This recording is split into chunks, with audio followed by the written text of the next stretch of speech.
Hey, hello. Hey, sweetheart. How How are I'm you? good. How are you? You know what I'm saying? Maybe we should start. Should we official Yeah, because we should start maybe the because interview. that's actually right in the topic already. Yeah, because I feel like with the questions you can actually talk about Yeah. that a lot. So um I'm just going to make a short introduction, so because Okay. that's where the video is going to start. So today I have the honor to talk with lovely Leo Rosario in New York, and we met each other working together at Eden. Now she went back to work for Zero by Maria Conejo, if I pronounced it the right way. Yes, pronounced it perfectly. Yeah. So maybe Leo, you can first just introduce yourself real quick and what your position is or what you do in this fashion industry. Like, what's your job, basically? So, hi. My name is Leo Rosario. I am the Senior Director of Raw Materials Research and Development for Zero Maria Cornejo. I've worked in the New York City fashion industry for over 30 years. Um, it's been kind of half and half in like textile development, research and development, and half in like manufacturing, like heading up production for a brand. But for sure, my passion and my heart is fabrics, textiles. Yeah, my favorite thing ever. Yeah. And okay, so we already started the conversation actually, but we're just gonna dive right into it again. And first, what I would like to know to start with the interview is what does sustainability mean to you personally? Because I think there are a lot of perspectives on that.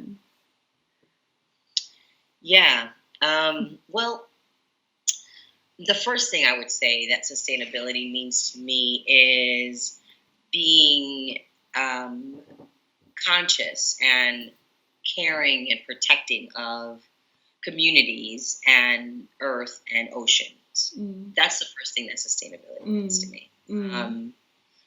Being present to how the impact that we have as even as an individual to the state of our world, with the way that we live. Um, I also would say that sustainability means to me, like we were just talking about, of being transparent, as transparent and accountable, right? For our choices. Because as we were just saying, our industry, the fashion industry, is historically just a very secretive industry. There isn't a whole lot of sharing of information, of resources, and I think that that's a really big step towards us being really real about the conversation, being sustainable. And it's always like, I think, when you think of the concept of like blockchains, I think it's something that always, I think is fantastic. When that becomes a reality, an everyday reality for us in this business, I think it's going to be, I'm not going to say it's perfect, but I think it'll be a huge contribution to the conversation. Yeah. So yeah, that actually already led to my next question, which would be, so if you would need to define sustainability in terms of the fashion industry, what would be your first thought? And as I could hear, like one of the most important things would be transparency, like loosening up about the secrets that all the labels and companies have, and like just share their knowledge about things. That's the first step. Of course, yeah. I mean, for sure. I think that it's, when I was living in California, and I think I've shared this with you before in the past, like during lunch or something.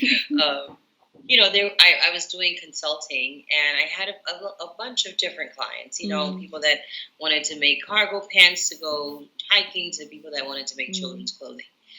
So it run the whole spectrum.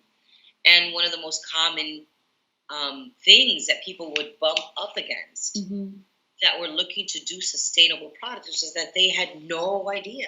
Yeah, no They had no reference. idea. Like, where do I go to find these things? I read about them. I hear that there's people doing things, but nobody knows where to go. And like even now, like what I do, you know, I mean, this is what I do. I spend my days, you know, looking.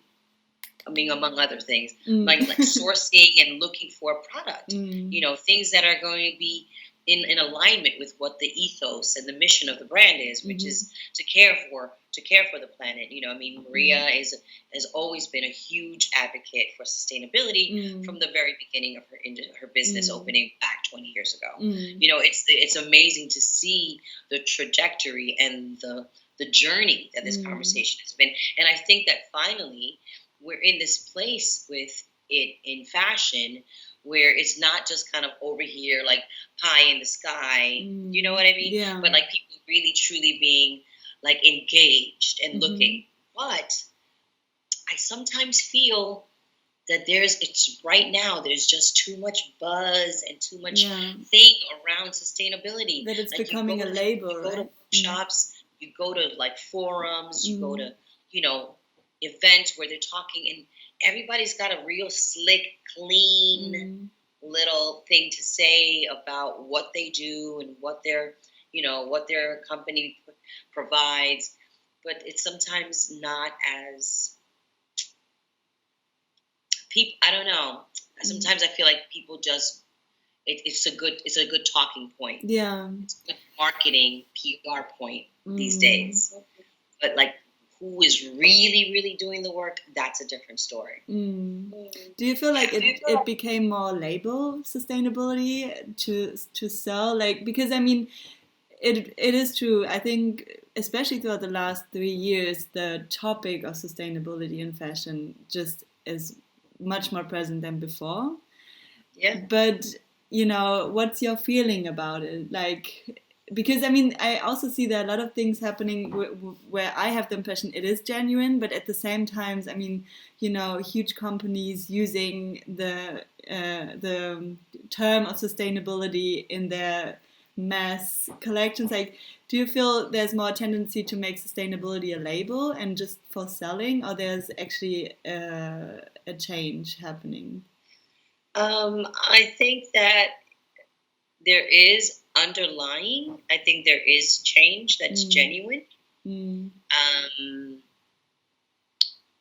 I think that there is a big movement recently, right, in the recent years, of people, of brands calling things out as being sustainable or conscious, but it's not really, you know, like, it's really a marketing thing. You know what I mean? It's really about PR. It sounds really good. It looks really good, but it's not really what. If you lift up the skirt and look underneath, not so much. But I think that's the difficult part for people who are not working in the industry, and even for people who do work in the industry, it's sometimes hard to figure it out. But especially for people who are not involved and just as consumers, it's kind of hard to see through all this mess, right? Like, sorry, hold on, I went away. Do you still see me? Yeah, I still see you. Oh no, wait, now I don't see you anymore. Oh no. I think I can see your screen now. You just clicked on something on. Wait. Stop sharing. Yeah, stop sharing. Stop sharing. Oh yeah, hi. You're back. Sorry. No worries.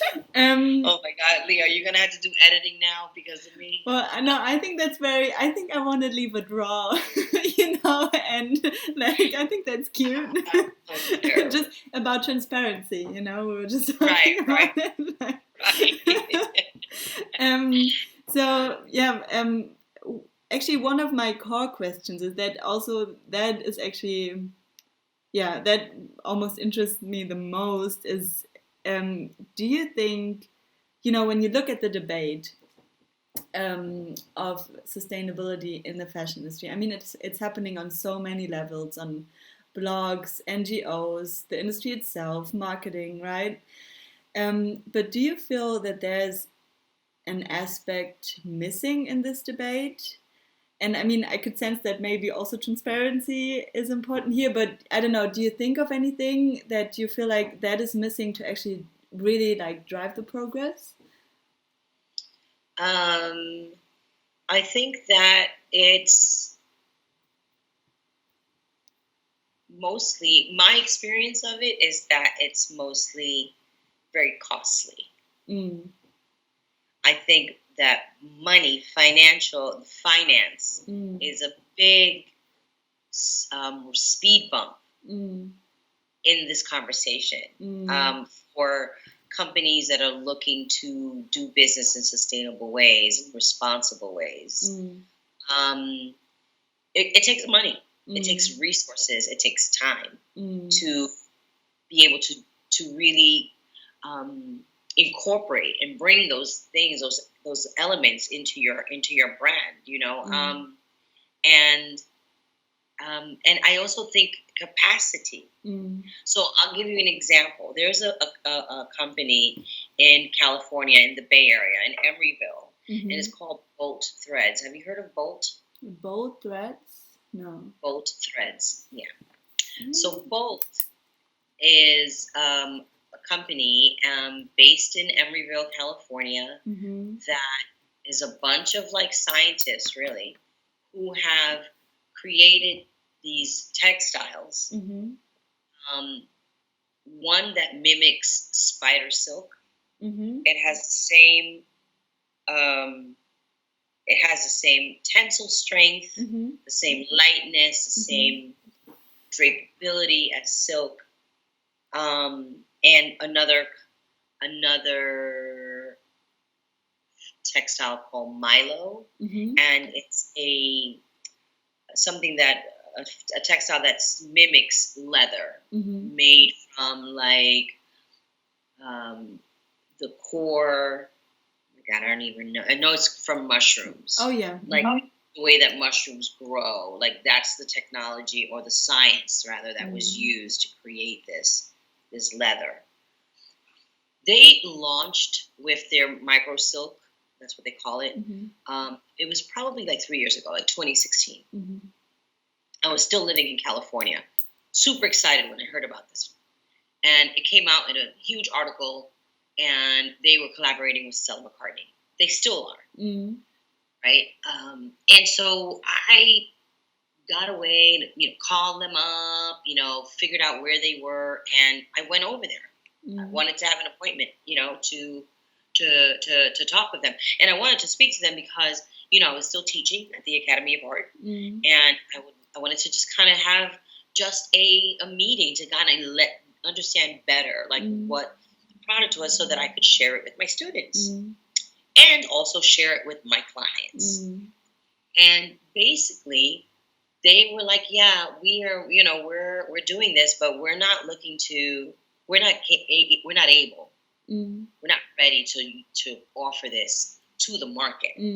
Like we are working with Stella McCartney, and that's all the capacity that we have to do with right now."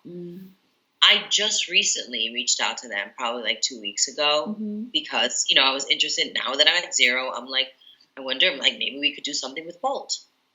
Their response still is like, we're not capable of offering this product to mass market, like for mass consumption. We just don't have the capabilities to produce it. And I'm thinking, like, this again, another one of those things. If you look at them at their website, it's beautiful. Yeah. I mean, they come up in articles all the time about a sustainable, that they're doing this, and then you go to them, and it's all like, just to me, like, if 3 years later you're still not able to be like, I mean, Zero is not some like little independent designer that is wanting to put out a t-shirt line. Like, this is a bona fide established brand who is, we buy hundreds of thousands of yards of fabric over a course of a year. Do you know what I mean? So it's like, it's not like it's a 5 yard Yeah. a 5-yard test Yeah. run that I want to do. Yeah. Like, this could be real business for you. Yeah. And for you to respond to me with, like, we're not able to do that. Mm. It's just kind of like, and you got to think, it's just that it costs money. But could it be that You know? they are exclusively working with Stella McCartney, like contract-wise, for a while? Could that be a thing? It might be, and then here we go. Here again we go sharing, with the whole yeah, the hoarding of, like, this is for me, and I'm not gonna, yeah. So where is the sustainability in that? So yeah, sustainability is happening in a small frame, right? But then you can, that's the question, if it can be called and the thing to me, is like I was like, we all do things differently. I mean, we all have our own aesthetics. Our brands have our own visions, our own signature looks and feels. Yeah. Like, you do what you do with the fabric, and we'll do what we do with the fabric. It's no one will steal the client. There's no competition there. I mean, there's no, you know what I mean? Like, we're two separate things. Nobody. I'm not gonna. Especially since there are still just a very few established sustainable brands out there, right? Like, it's still like not that much of variety. So there should be clients enough, basically, right? But, especially if you're really interested in this being something that makes a difference. I mean, if we're really talking about saving planet and oceans and people, then it can't be about one or two brands doing this. It's got to be a full-blown industry-wide conversation. Yeah. So otherwise, it's like not going to really make a difference. Yeah. That actually leads over to the next question. So I wanted to ask you, considering the complexity of the whole topic of sustainability in the structures of fashion industry, so what would you say has priority to shift things? Would you agree that priority would actually be not only, adjusting your actions and habits of a company, but actually the mindset of everyone when they talk about sustainability? Like, that would be the first step to actually go deeper into each of our brains and be like, let's honestly work on this. Oh, for sure. I mean, I think that it has to be more than just a marketing tool. Yeah. It has to be more than the one-off, group that you do in your entire collection of like 112 different SKUs, that has something that is being done that's a sustainable or organic or renewable, like whatever the approach is, because that's the beauty of this. It's like, in reality, it's such a layered, complex conversation, and there are so many different avenues and access points to this conversation where you could make an impact. And look, I think people that are going to be like, oh, we're going to be 100% sustainable. And I'm not saying it's not possible, but that's something that's way down. Not yet, no. That doesn't exist. You know what I mean? Like, there's no way to be 100% sustainable in this industry at the moment. Like, you have to pick a lane. Like at Eden, we had that grid of, like, we had to hit somewhere on this grid, whether it's the fabric or, it's the way that we're manufacturing or we're helping to build and sustain a local economy. Like, you have to pick it be something, right? Because it can't be everything. So I think that it's important to just have a commitment to being like, we're looking at this. Like, even something as much as how you ship, where you ship, right? That's another part of the conversation.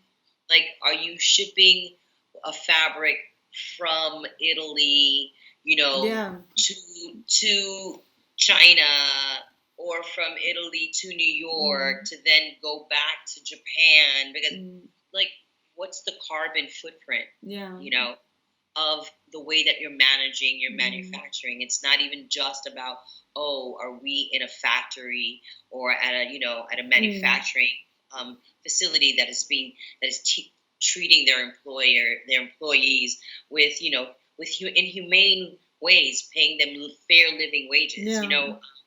It's so broad. But I think that for sure, I think that transparency is something that is super key in moving this conversation forward.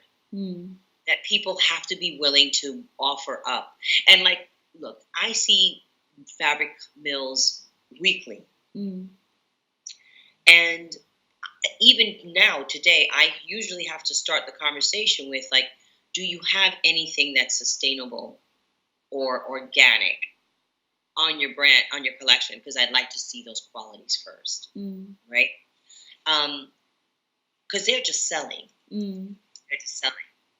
And it's easy, you know, Leah, to like look at a fabric collection and get caught up with how beautiful things are and lose sight of like, wait a minute, how did this get made? Yeah. Right? Yeah.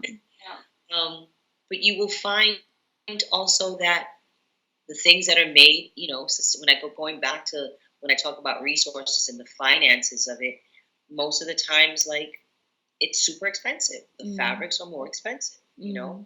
And then that whole trickles down to the conversation that sales has about selling points and how am I able to sell this, you know, these garments at this price.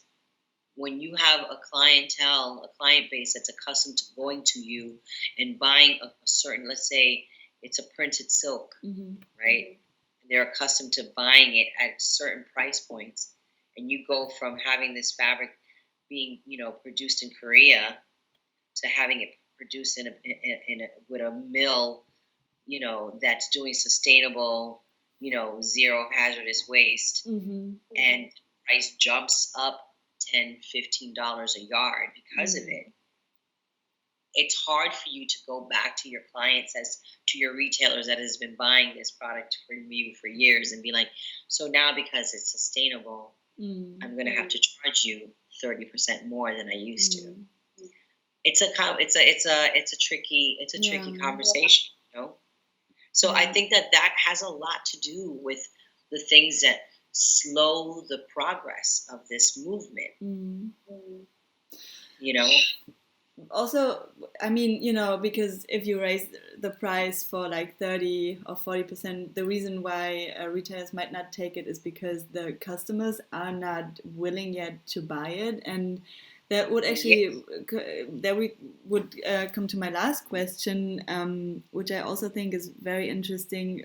What do you think, how much power do consumers actually have with their buying decisions? Because also here, I feel like I myself sometimes cannot, you know, make my mind up about it. Okay, so yeah, there's a huge, the industry holds huge power in this, governments hold huge power in this, and is it really necessary to put it on the consumers to actually try to see through all this mess? But on the other side, I feel like that's what we all have in common. We're all consuming, so I feel like there is a certain power. So what is your, you know, what's your point on, like, what your view on this? I mean, for sure. I mean, I think that that consumers have an enormous amount of power. I mean, it's what drives this whole industry. Is the consumption, is the consumer at the end of the day looking to go in and spend their money and buy, you know. I mean, it's a very emotional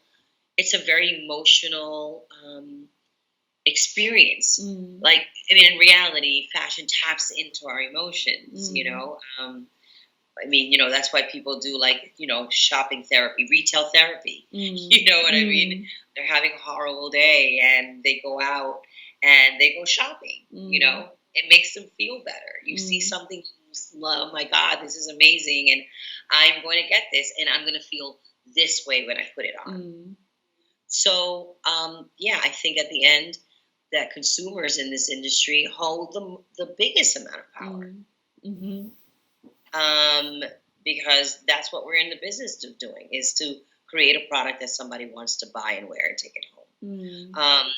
And how the consumer spends their money, and the perceived value for them, right? Because there's that, like, when you're accustomed to buying things or and everybody loves a bargain. Everybody. Everybody's like, oh, excited. Even when you're buying like luxury, when you get into that crazy sale and you're like, oh my God, I got this bag for $1,000 as opposed to the $7,000 that it is. Do you know what I mean? Because a woman that can spend $1,000 on a bag isn't really pressed for money. Do you know what I mean? But everyone loves to be like, oh my God, I got this for this. Do you know what I mean? This feeling Which is of why saving, fast fashion is what it is, because folks love that feeling of like, I got this top for $10, right? I'm sorry, excuse me. Because I don't want it buzzing. And I think that, to me, one of the biggest things, like one of the talking about consumers, like one of the questions that you had sent me was, what did I think was missing in the current like debate around sustainable fashion? And I think one of the things that is most glaring to me, my personal opinion, is the actual topic of consumption. Yeah. I mean, You know what I mean? It's funny that you, because the volume of consumption that exists in this industry is what drives this depletion, this endless, tireless, like pumping out of product. Like it's never ending. Like you do a collection and you're on to the next one. And right now I'm working on 3 different collections at the same time, 3 different seasons at the same time, because it's a cycle that is just boom, boom, boom, boom, boom. Extremely fast. And there is no other industry, artistic, creative industry that functions this way. If you think about it, like an artist doesn't put out an album every 6 months. Painter doesn't make a new piece of work every 6 months. An actor doesn't have to put out a movie every 6 months. Yeah, it's this weird in-between thing of fashion being, considered as so many things, like between art and product, and like between these 2 extremes, right? So, yeah. I mean, because fashion is for sure an art form to me. Yeah. I mean, I'm not talking about, apparel. I'm not talking about J. Crew and the Gap. And even that requires what it requires. Not to do anything. I'm not talking bad about J. Crew or the Gap because I love them both and I wear them both. But it's not the same thing. Fashion is fashion and apparel is apparel. And I think that one of the biggest things that has to happen is for us to really look as consumers, each and every one of us, to look at the level of our consumption, of how we really buy things.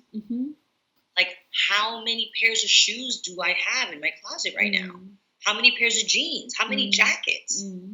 Right? Yeah. And because this whole conversation about sustainable fashion, when you talk about renewable sources, that's going to eventually become the next problem if we don't dial back the level and the speed at which we buy. Because nature is not created to be able to could be consumed in that way. We're going to start depleting the natural things that we're using, the renewable resources, right? And to me, that's even a bigger conversation. That is not really being talked about that much. Theo, that was really interesting. And my first interview ever to New York City. I love it that it was with me. Yeah, I love that too. Okay, I'm gonna stop that video now, but wait a second.